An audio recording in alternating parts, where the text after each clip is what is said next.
working to support 9 million Hey guys, people in Argentina.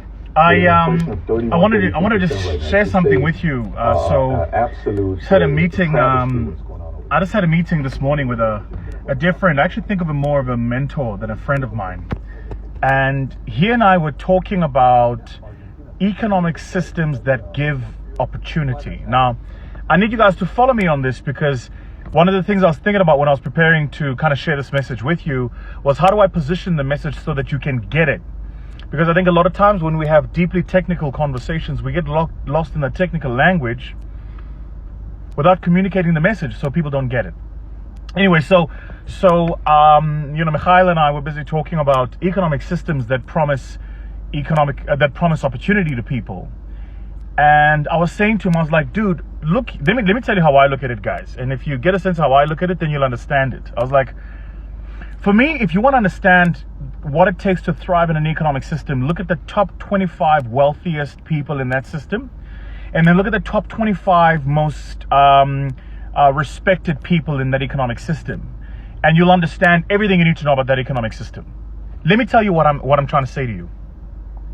So if you live in a country where the top 25 wealthiest people and the top 25 most celebrated people are people who are entrepreneurs, who built businesses from the ground up, who did it without connections to any politician or government contracts or huge contracts. I'm talking about guys that started making paper slippers and then sell the paper slipper at $1 each, and then, rather than have one customer paying them $1 million, they have 1 million customers paying them $1. And that guy builds his business to become one of the wealthiest people in that country. You can bet that in that country, the economic system is one of free markets, and the economic system is one driven by effort and effort matching reward, and that economic system is one about competence. Usually, not always, but usually. And in those markets, usually you'll find that people who have the highest IQ tend to rise towards the highest echelons of prosperity and wealth. Here's an example.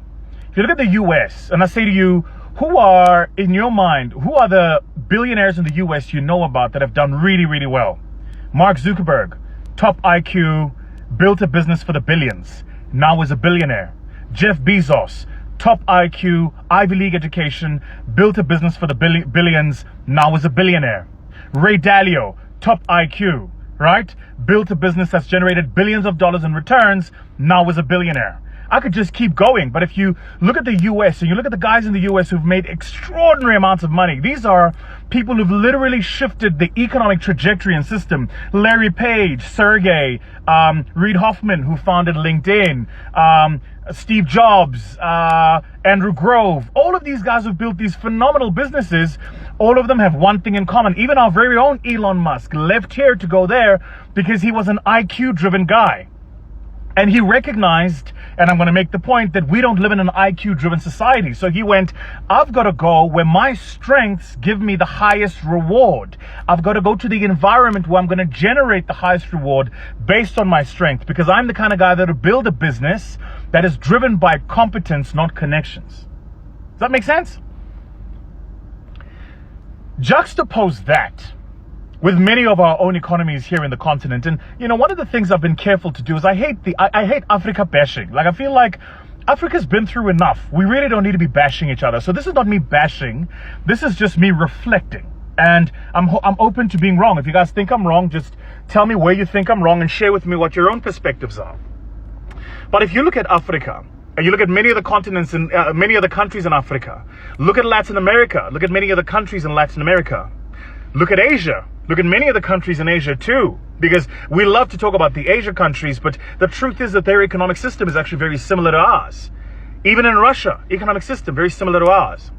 Those economic systems are not necessarily driven by your level of intellect or competence or cognitive ability. Of course, you have to be smart enough to survive, but you don't have to be the smartest of the pack.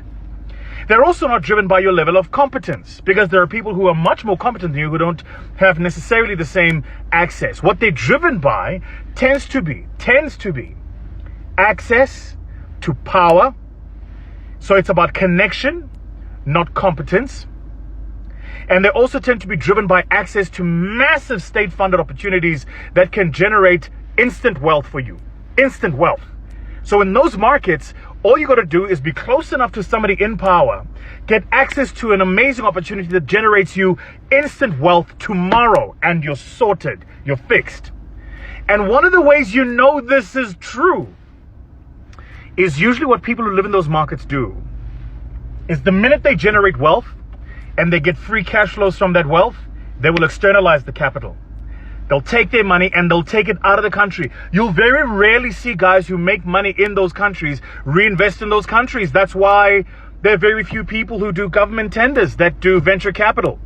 Because why would I take my money that I'm earning in a government contract and invest it in a high-risk alternative asset instrument that is highly illiquid and where I might lose my money? I'm not going to do that. Why? Because in that market and in that space, and listen to this, when we were talking about this, like my mind shifted. The view of the future is different. See, if I'm living in a market driven by competence and free markets, I tend to take a view about the future based on my own competence and ability because it's driven by competence and a free market. So I go, if I'm competent and I can compete, I believe the future is good. But if I live in a market that's driven by connections, then I don't know what the future holds, because if the person I'm friends with loses their seat or loses power or is out of office, I don't know where things are going to go. So what am I going to do? The minute I have money, I'm going to externalize it. How do you know this is true? Look at who buys the properties in Switzerland. Look at who buys the properties in Monaco. Look at who's putting money in Liechtenstein. Who are these guys? And where's that money coming from? So how is it that the money coming from a country is not being reinvested in that country, but the people of that country are looking for foreign direct investment? I'm confused here. So we're sitting here going, foreigners invest in our own country, but when we're generating money ourselves in our own countries, we're not reinvesting it in our own countries. We're taking that money and externalizing it. We're putting it in other countries, other economies. We're buying homes in Lyon. We're buying homes in the south of France. We're buying homes in Liechtenstein. You're putting your money in pounds. And if you're really, really conservative, you're going to take some of your money and put it in gold. But what you're not going to do is take your money and put it in a new business in that same economy, because you don't know what the future looks like. We were just having this conversation. I was like, boom, my mind just shifted. And I was like, oh. Then, and this is the final note, and I'll leave this with you guys. Check this out. The cost of all of this is that top talent leaves. And the reason top talent leaves is because top talent wants to live in an economy driven by competence, not connections. So if I'm top talent, if I was top 10% of my class, all of my schooling career, and I'm top 10% of my performance quota, all of my professional career, but I don't have a real chance of generating long-term wealth because of the system, I will leave. And I will go to an environment that's going to leverage my assets. Boom.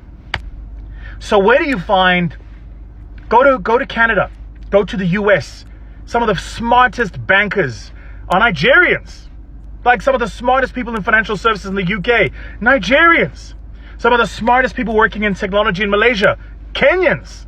Some of the smartest people working in construction, engineering in Australia, South Africans. Some of the smartest farmers working in Eastern Europe and the Middle East, Zimbabweans. Why? Because top talent will go where it's going to get rewarded and where its asset will be leveraged for its own personal benefit. Boom. Like where the I was just like, Yazin, Mikhail, that's it. You win. L'chaim, you win everything.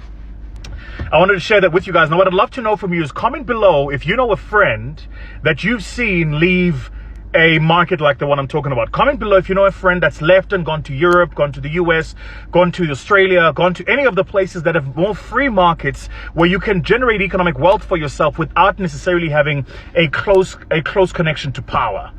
And tell me about this story, because I think one of the things we're not seeing is we're not having a broad-based conversations about the real economic cost of us losing top talent to some of those countries. That's it, guys. Take it easy. Cheers.